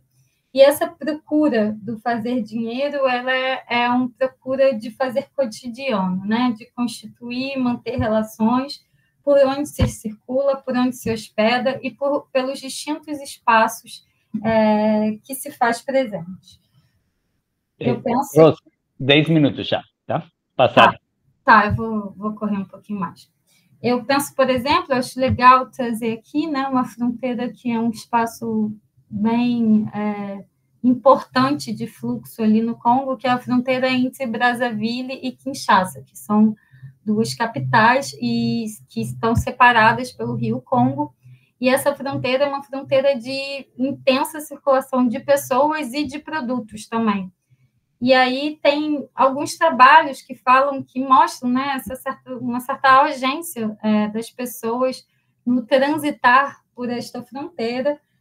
Eu penso, sobretudo, não só nesse artigo que eu citei aqui, né, que é da onde essa foto foi retirada, mas também nos trabalhos da Sylvia Ipan, que é uma franco-congolesa, e ela tem uma pesquisa muito legal nessa fronteira, e ela mostra um pouco como as pessoas agenciam, né, as passagens nessas fronteiras.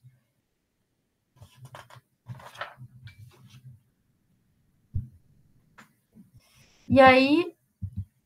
vou voltar só aqui, desculpa. Eu queria só também mencionar, só para trazer um pouco, né, da migração haitiana no Brasil, que eu discuti um pouco como como foi construído, né, um certo problema a ser gerido e como foram pensadas respostas para a gestão dessa questão. E um dos aspectos que, a meu ver, jogou na formulação de uma nova resolução normativa foi exatamente o agenciamento dos próprios migrantes, que passaram a solicitar refúgio, embora não fossem reconhecidos como refugiados. E a solicitação de refúgio, né, se constitui ali como um meio de ingresso que passa a ser cada vez mais recorrido.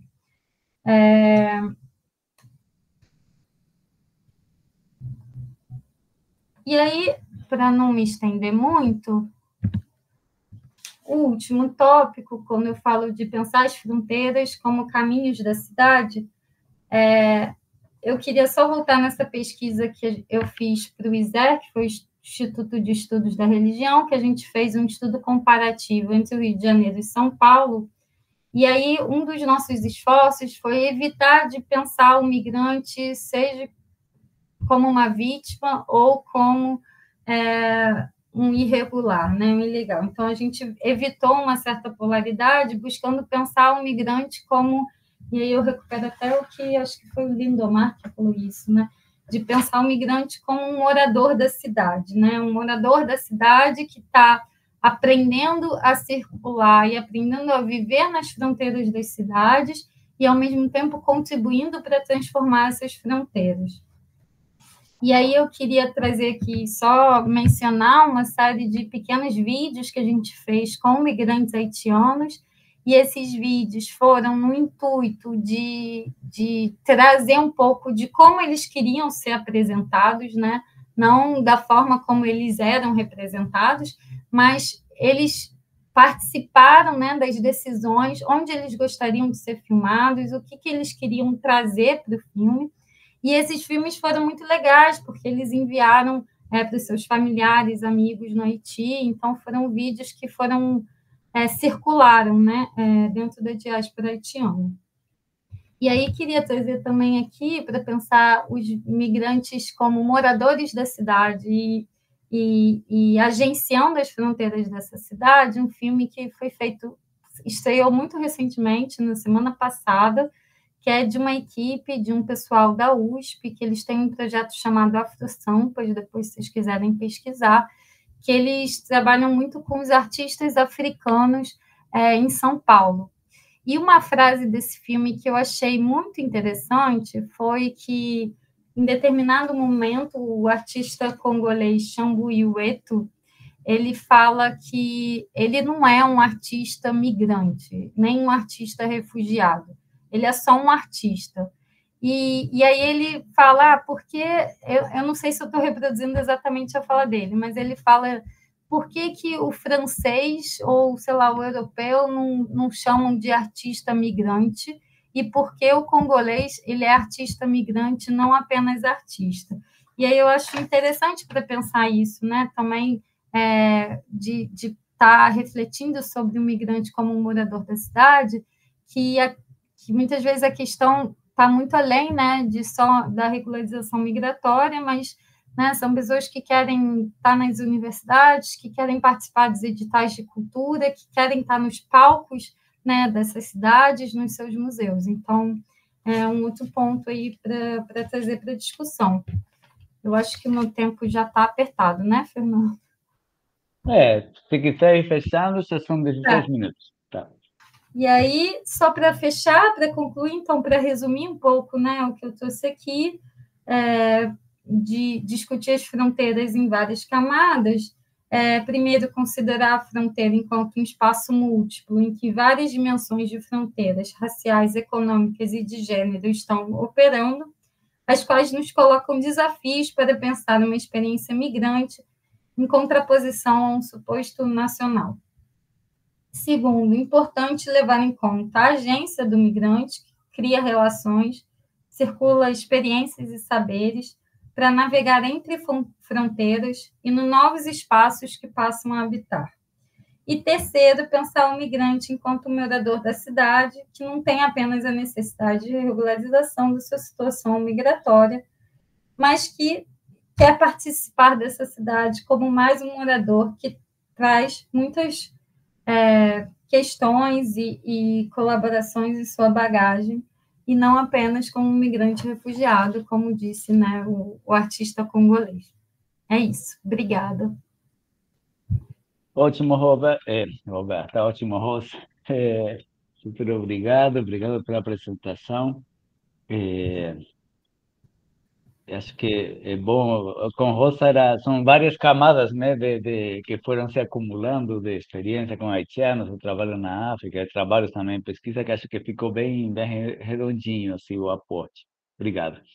E, bom, vamos a fechar nossas apresentações com a apresentação de Tomás Tancredi. Tomás psicólogo também de formação, como Catalina, e está, digamos, fez o mestrado no programa Sociologia e Antropologia, na verdade, em caminho à etnologia, né? Fez uma pesquisa de campo sobre suicídio entre os Yanomami e os Yekwaná, e na fronteira de Roraima. E, bom, esse trabalho, na verdade, foi realizado enquanto ele trabalhava na fronteira durante a Operação Acolhida. E então eu acho que podemos, são várias camadas que esperamos que o Thomas traga e compartilhe conosco. Também imigrante catarinense, esteve aqui no Rio e acho que está continuando, talvez se transformando em imigrante internacional daqui a pouco. Tomás, a palavra é contigo. Muito obrigado por ter aceito o convite também. Obrigado, Fernando. Obrigado demais colegas que falaram antes. Estou super feliz de estar aqui pensando sobre esse tema. Eu acho que você já introduziu um pouco, né, Fernando? Eu não pesquiso necessariamente a temática, né? Estou mais, nos últimos anos, aproximado da etnologia indígena, que também me trouxe várias situações, experiências de fronteira, né? Acho que desde Roraima, que é um estado que acho que é bom para pensar a fronteira, porque tem desde a fronteira, né, da rodovia mesmo por Pacaraima, né, onde está oficialmente a Operação Acolhida, mas também, né, onde eu fiz pesquisa, que é a região, né, da fronteira dentro do território Yanomami, também, né, na Raposa Serra do Sol com a Guiana e também no território Wapixana, que foram as áreas onde estive mais envolvido no último ano. Então, moro ainda na fronteira, estou em Roraima desde 2019. E vou falar muito mais de uma experiência mais prática, assim. Eu trabalhei por 3 anos, né, no Unicef, no último ano estou trabalhando numa organização indígena.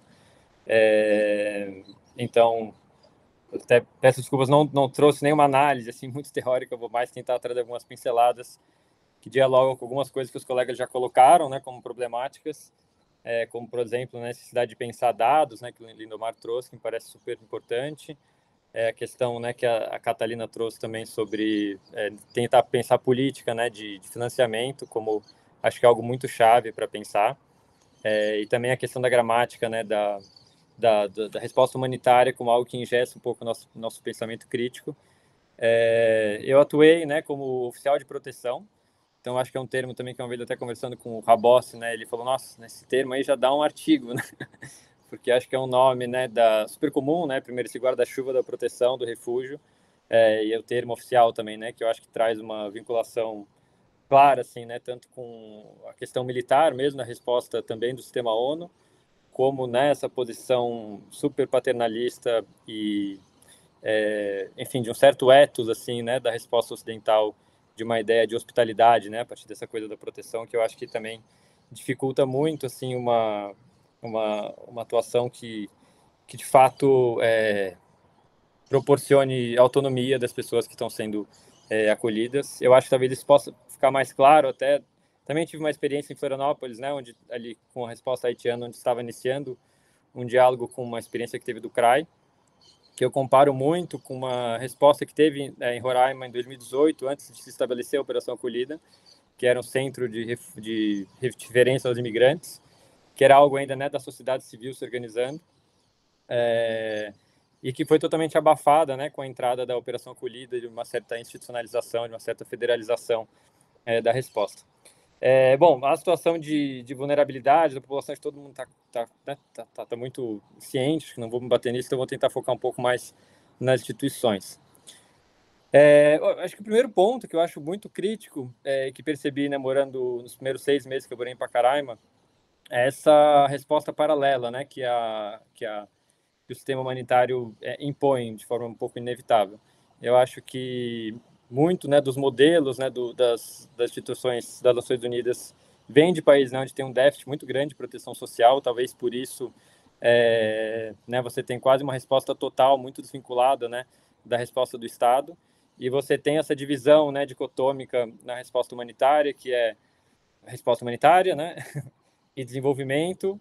Então, né, o sistema ONU quase se divide dessa forma, e o suprassumo, digamos assim, da resposta é você chegar a esse nexo desenvolvimento, humanitário desenvolvimento, que me parece ser algo que é muito difícil, porque parte das organizações tem como financiamento, né, justamente a necessidade de você estar numa emergência, e aí você fazer essa mudança implica muitas vezes em perda de recurso, e perda de poder e de gestão, e me parece um pouco catastrófico, acho que dialogando com outros colegas também que atuam em outros países, que se tenha replicado o mesmo modelo, principalmente que se aplica, né, digamos assim, nos países africanos, no continente sul-americano, em que muitas vezes já se tem, às vezes com muita dificuldade, mas se tem um sistema de proteção, né?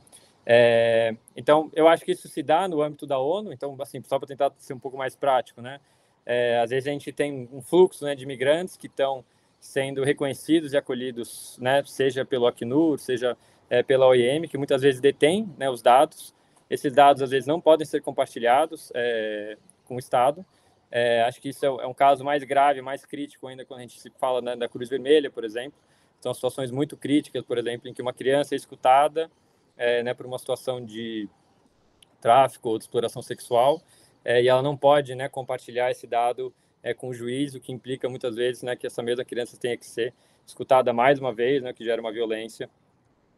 Ou então, né, o caso né, em que tem uma dificuldade de compartilhamento de dados do sistema de proteção quando, né, esse imigrante vai para outros estados do país, o que também me parece igualmente grave. Eu acho que essa dicotomia, né, emergência, desenvolvimento, acho que pelo fato do país ainda não ter uma política pública consistente de migração, né, a gente tem, né, alguns exemplos de CRAI, fez com que o Estado também aderisse a esse mesmo modelo. Então a gente teve assim uma situação muito grave, né, do próprio SUAS, né, a nível federal, está atuando na fronteira, né, com assistentes sociais que não estavam vinculados ao SUAS, né. Às vezes esses profissionais eram inclusive contratados, né, com recursos das organizações internacionais.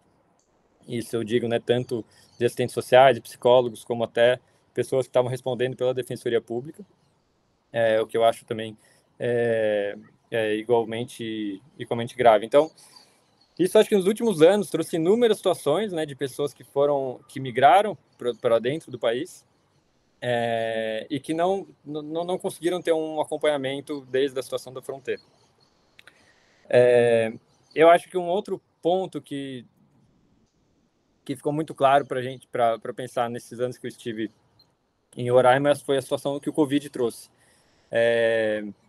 Né, a gente teve situações de fronteira em Roraima em que, no momento, né, do lado da Venezuela não se podia migrar, então as pessoas, né, passavam pelas trochas, né, isso também aumentou um pouco a situação do coiotismo, como algum colega comentou, não lembro se foi Lindomar, e em momentos também que o Brasil, no Covid, não permitia passagem, mas, claro, as pessoas continuavam migrando, e você tinha um entendimento do que era fronteira em Pacaraima e outro em Boa Vista. Então as pessoas sabiam que elas estariam seguras se elas passassem por Pacaraima, mas uma vez que elas chegavam em Boa Vista, elas não seriam deportadas, mas isso e aí poderiam inclusive ser acolhidas, o que fez com que depois as pessoas, né, fizessem um fluxo de retorno, às vezes, da fronteira, o que se entende por fronteira, para poder ter seus papéis regularizados.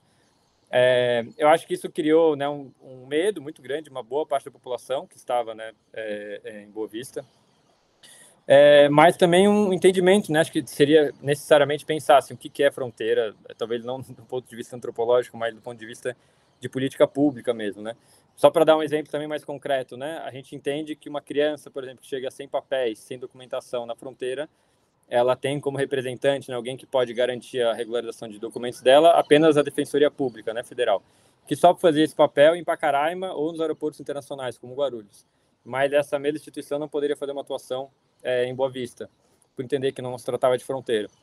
Então, acho que esse entendimento traz assim, repercussões práticas muito claras, assim, onde o Estado reconhece, né? Acho que fronteira deve ser onde o Estado primeiramente reconhece, seja no Mato Grosso, seja né, em Boa Vista, ou seja, até no Rio de Janeiro.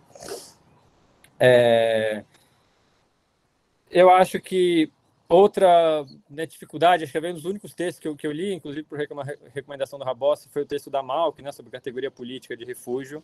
Eu acho que no Brasil, né, para a gente ter essa dupla resposta, né, de entendimento de refugiado e migrante, traz uma disputa horrenda entre Acnur e a OIM, que é realmente feia de ver, e traz também uma dificuldade de uma resposta, a gente entender de fato o que está acontecendo, né? Acho que tem uma migração que de fato vai para o interior do Brasil, mas tem um grande interesse também de muitas pessoas que estão indo em Roraima de fazer o que foi chamado de fluxo pendular, não sei se é um termo acadêmico ou da própria resposta, mas de fato, pessoas que estão interessadas em estar próximas ainda, né, no caso da Venezuela, e por isso estão em Roraima indo, voltando, né, levando alimentação, e o próprio Acnur, né, enfim, não consegue muito ter um repertório para lidar com isso, por mais que a categoria de refúgio implicaria que a pessoa está sofrendo ameaças no seu país de origem, e por isso não poderia retornar.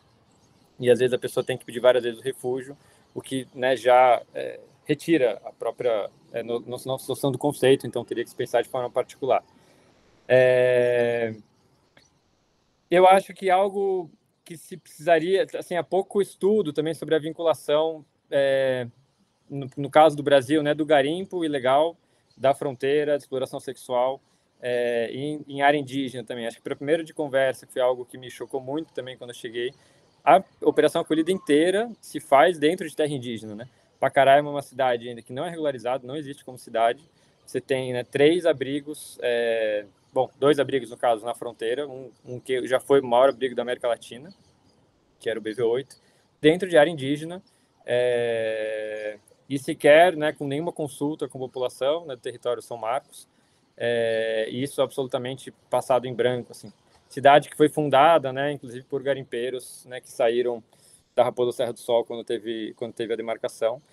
E, além disso, você tem várias outras fronteiras também em Roraima que passam por terras indígenas, seja na Raposa Serra do Sol, seja na área Yanomami, onde acontece um tráfico, seja de ouro, mas também de drogas e também de pessoas. Os indígenas têm respondido a isso da forma deles, com polícias indígenas que têm trazido novos problemas, e tem levado também a entrada de facções dentro de todos esses territórios. Uma das respostas que eles têm começado a tentar fazer é criar julgamentos internos indígenas para evitar. Mas, assim, aí eu vou entrar no outro departamento que seria um assunto mais longo, mas eu acho que isso é algo importante de se pensar, porque parece clara a vinculação entre a situação que está tendo de exploração de ouro e às vezes mudanças climáticas, como é o caso dos próprios Warau, pela situação seja de petróleo ou seja do território deles, onde foi carburado cada vez mais recurso, e a migração, então exploitação de recursos em áreas indígenas. Acho que tem uma grandes fontes assim da resposta.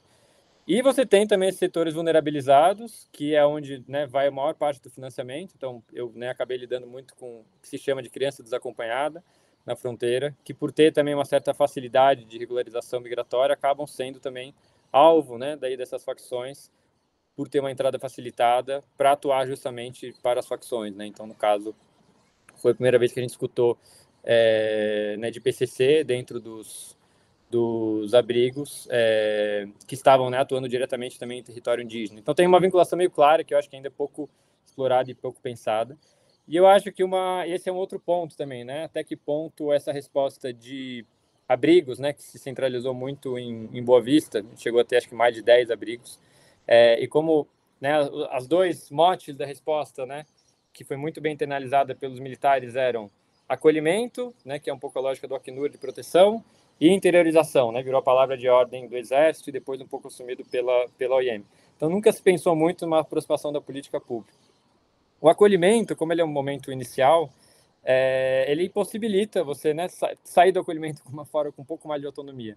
E na prática, como é algo muito custoso e muito difícil, a gestão dos abrigos é muito assumida, e todos os abrigos, eu posso dizer isso, tem a presença massiva das facções, do PCC, alguns casos do CV, um pouco funcionando como a Camila Dias, a socióloga, descreve a situação nas penitenciárias, em que uma certa gestão é terceirizada, digamos assim, para as facções, um pouco por omissão, um pouco por uma certa acomodação de quem está atuando, que por responsabilidade do Estado, mas na prática quem faz são ONGs terceirizadas triplamente, O Estado terceiriza para a organização internacional, que terceiriza para uma ONG e faz essa atuação. E a gente teve uma situação muito grave, Eu espero que a Irene, que outros pesquisadores tragam isso à tona, eu não vou fazer isso em outra área, mas que foram as desocupações, durante a pandemia, várias desocupações em Boa Vista. Então, quando você tinha um processo de emancipação, de autonomia de ocupações de imigrantes, que justamente não queriam mais estar nos abrigos por ter comprado um fogão, por estar com um pouco mais de autonomia, que estavam assumindo a gestão ou a escola de seus filhos, que foram retiradas dessas ocupações para poder voltar para o abrigo, um pouco para justificar o financiamento, Né, e a resposta um pouco rígida que tanto o Exército quanto organizações internacionais tinham, que era o acolhimento, ou como segunda opção, a interiorização para a retirada dessas pessoas de Roraima, né, e resposta no Sul e no Sudeste, onde supostamente haveria mais dinheiro, mais oportunidades. Já passei 15, Fernando, fui falando aqui. São 15, mais ou menos, agora. Tá. Bom, acho que era isso de forma geral, teria mais coisa, mas a gente já deixa para o debate. Obrigado. Tá ótimo, Tomás, super obrigado. Bom, na verdade, assim, eu vou abrir agora para perguntas entre vocês, entre nós. Eu achei as apresentações de vocês excelentes, e agradeço muito. Acho que tem muita coisa interessantíssima para pensar, né? Eh, Eu depois vou. Primeira, não sei se Igor e Dedi querem fazer alguma intervenção, colocação, pergunta, ou se vocês querem fazer alguma pergunta mais geral para os colegas, e depois eu vou tentar fazer uma síntese, que é o que depois a gente vai encaminhar para.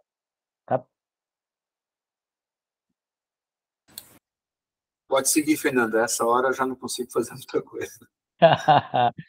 Não sei, bom, alguém quer fazer algum comentário? Entro eu. Tá, ótimo, então. Não, eu fiquei, na verdade, surpreso. Convidei vocês porque acho que o trabalho de vocês, a experiência de vocês valia muito a pena, mas eu acho que foi melhor, mais do que esperava, porque acho que saíram muitas coisas bem interessantes e muito sintonizadas, né? Tem uma primeira questão que eu pensaria que diz respeito à própria, digamos, se a noção de fronteira tem uma dimensão espacial, né? Ela traz, digamos, esse como ponto de partida, ela claramente está nos trabalhos, tanto no comentário da FON, na apresentação da Afonso, quanto de todos vocês, né? Na verdade, essa dimensão espacial transcende o espaço fronteiriço, né? E é central entender isso para compreender, digamos, as formas de gestão e as próprias políticas, o impacto das políticas.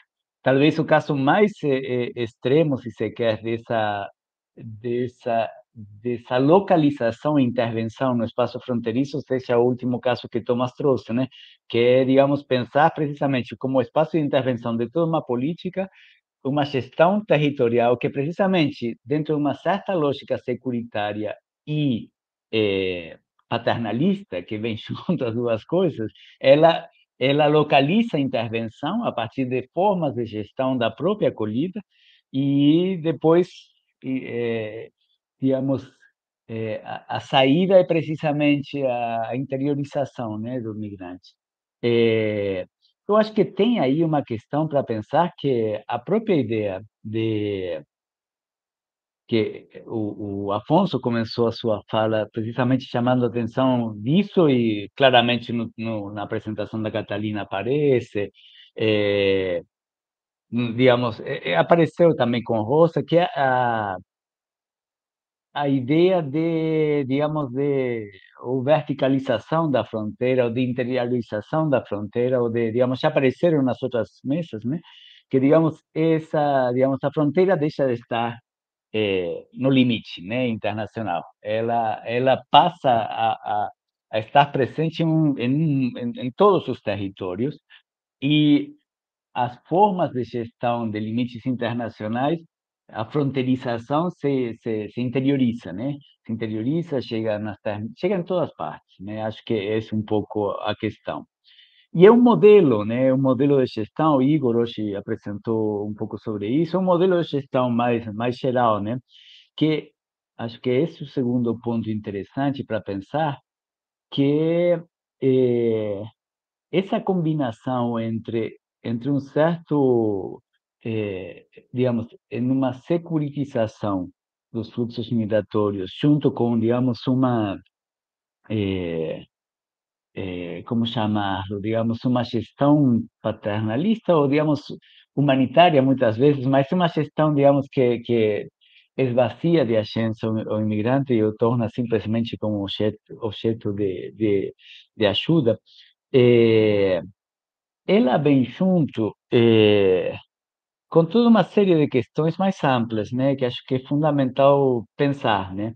É um modelo que pressupõe, em primeiro lugar, uma certa leitura geopolítica sobre o mundo e demais, mas que cada vez mais está sentado numa questão, em uma forma de resposta que é securitária, que cria toda uma série, que cria necessariamente uma narrativa oposta, digamos, que tem que produz, que acompanha todas as políticas, que é desde, digamos, o tráfico de pessoas, desde, digamos, as múltiplas violências, digamos, uma série de figuras que vêm junto com os problemas e que acompanham todas as políticas, né? Que acho que porque isso acho que tem uma série de questões sobre o formato em que opera a política e e que muitas vezes acho que vários de vocês chamaram a atenção para isso, né?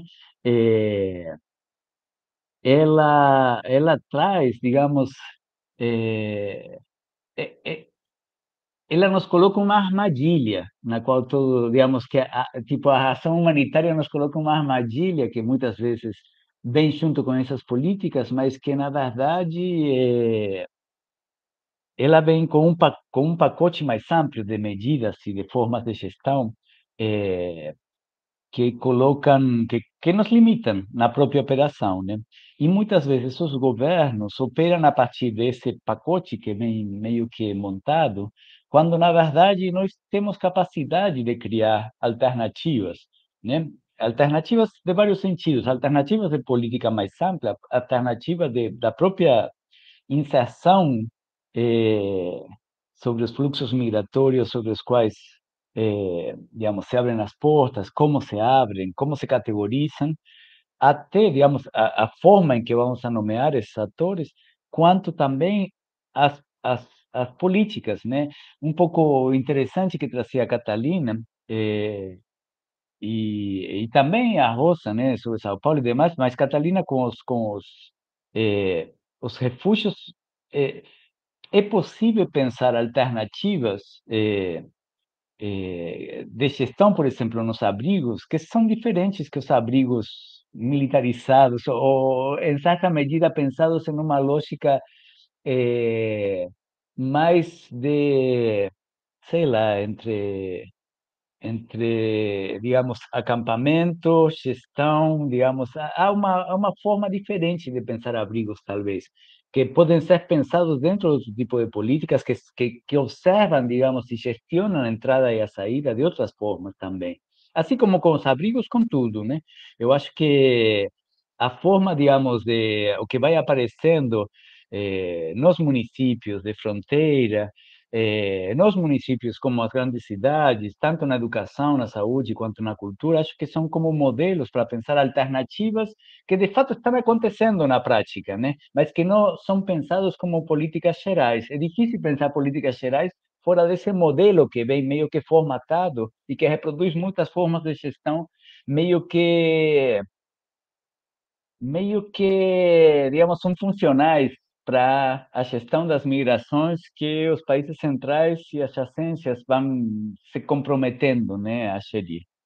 E aí a questão da terceirização que a Catalina trazia é bem interessante, juntando precisamente com o que Thomas terminava, né? Como essa terceirização digamos, passa de grandes empresas a, digamos, a facções criminosas também, né? Há uma questão mais ampla que é fundamental de perceber, de pensar, né? Digamos, como esse modelo mais quadrado, mais montado, digamos, como também ele traz uma série de atores que funcionaliza, digamos, uma certa, digamos, gestão das migrações que é funcional, digamos, que é bastante operativa para a manutenção dos status quo internacionais e locais, né? E, sei lá, não sei, essas são as coisas que eu pensei. A minha proposta, bom, não sei se vocês querem agregar questões. Eu pensava fazer mais ou menos, apontar uma série de elementos, enviar para vocês, entre todos ir sistematizando as principais ideias, né? Mas abro a palavra para vocês. Igor deve estar cansado já, está desde cedo acompanhando. Afonso. Eu só queria dizer que, enfim, eu gostei muito da mesa, eu achei assim, extremamente interessante. Eu vejo assim conexões, né? Que a gente já é a quarta mesa, né? Então, alguns temas estão assim passando por todas as mesas de um jeito bastante interessante, assim. Então, assim, com focos distintos, mas essa questão da securitização, do controle e de determinadas agendas que não são exatamente as nossas, influenciando na produção das políticas locais, elas estão, enfim, cruzando as mesas. Eu acho isso bastante interessante. Eu acho que esses documentos que a gente vai produzir por mesa também vão produzir um diálogo interessante. Eu agradeço muito a mesa. Nessa linha, eu diria, só destacaria uma coisa mais, só depois passo a palavra para vocês. Não, que tem uma coisa que a saída, muitas vezes, e acho que é algo que apareceu muito nas outras mesas, é que é precisamente aquilo que fica excluído muitas vezes das políticas, que é a agência migrante, né? A necessidade de incorporar, digamos, a diversidade, por um lado, que, digamos, não há um migrante, digamos, há uma diversidade de posições, de situações, mas como tornar isso potência da própria gestão de políticas. Isso aparecia claramente, por exemplo, com a colega que apresentou sobre Palestina e sobre a formação dos quadros na agência pública e demais, que acho que, bom, acho que a saída de todas as questões é precisamente trazer para dentro essa diversidade imigrante para o diálogo, né? Mas, bom.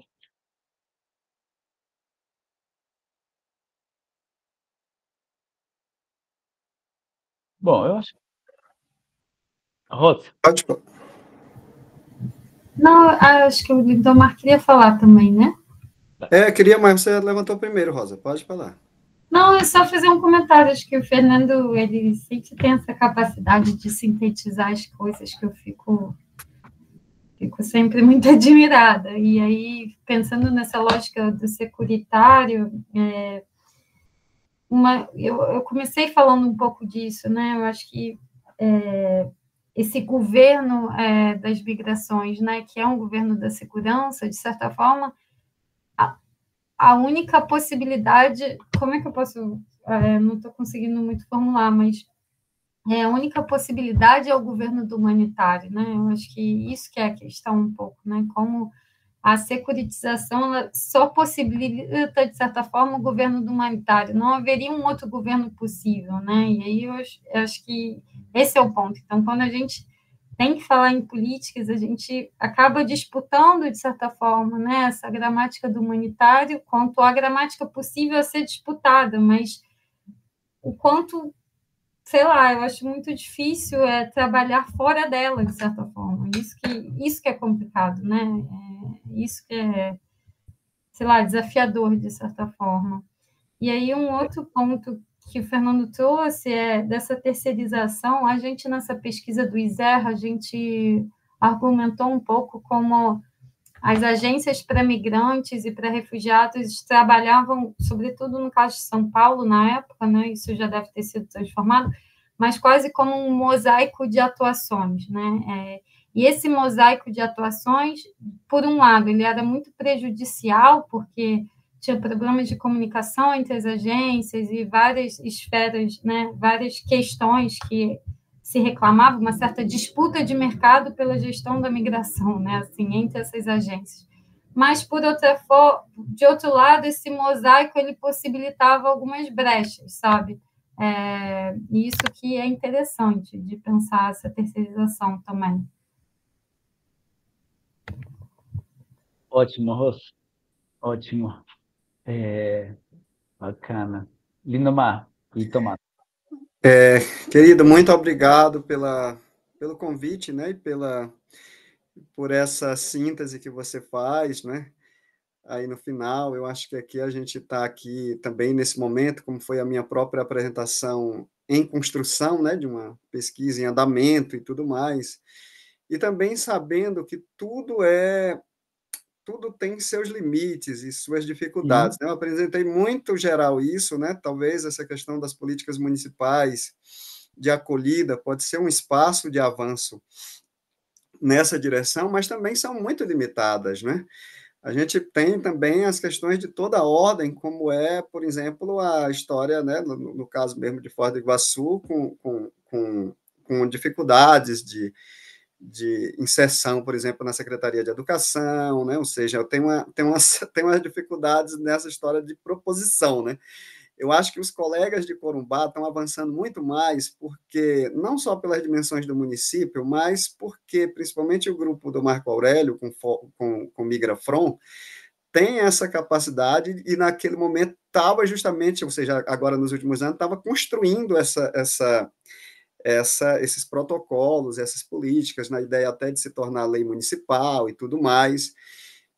Mas é isso, eu acho que tem um problema muito sério na perspectiva da acolhida migratória, que passa pelos problemas culturais de toda ordem, né? Ou seja, a questão da língua é um problema, né? Ou seja, quando a professora da escola não vê a riqueza dos seus alunos, que estão falando não sei quantas línguas na sala de aula, mas ver aquilo como um problema porque a criança não sabe o português, né?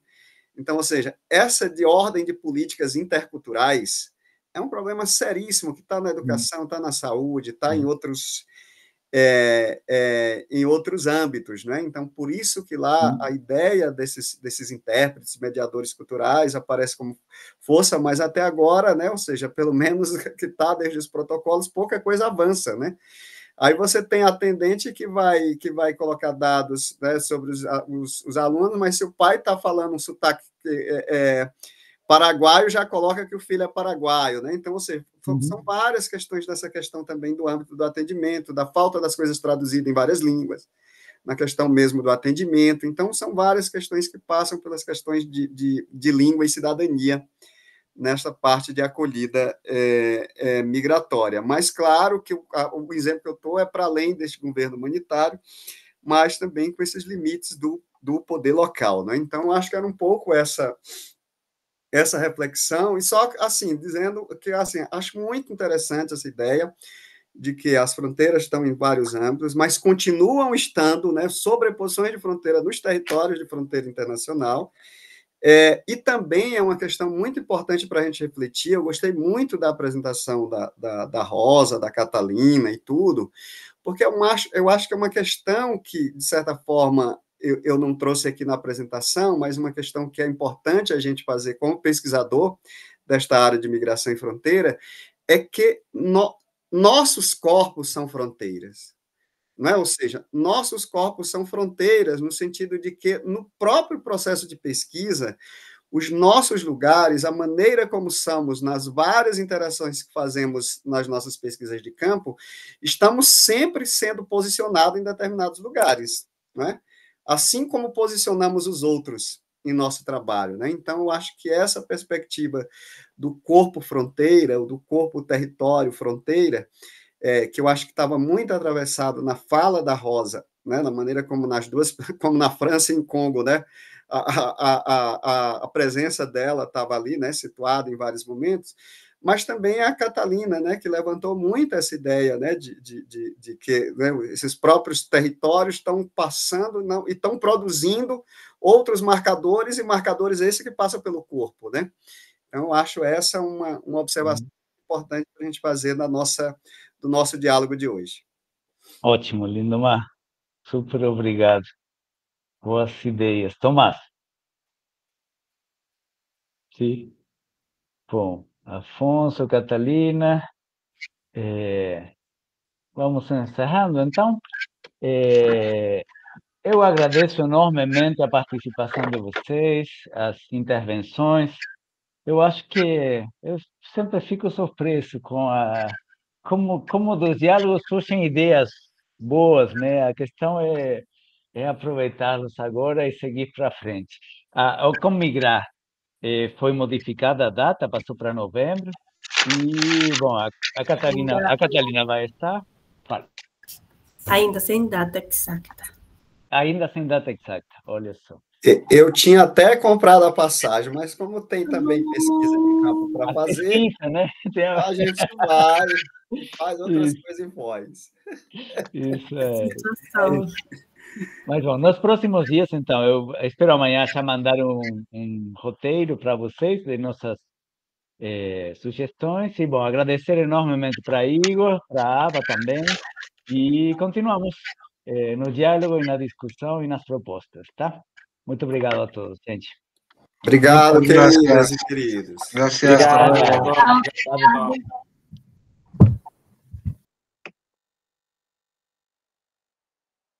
Ótimo, Igor.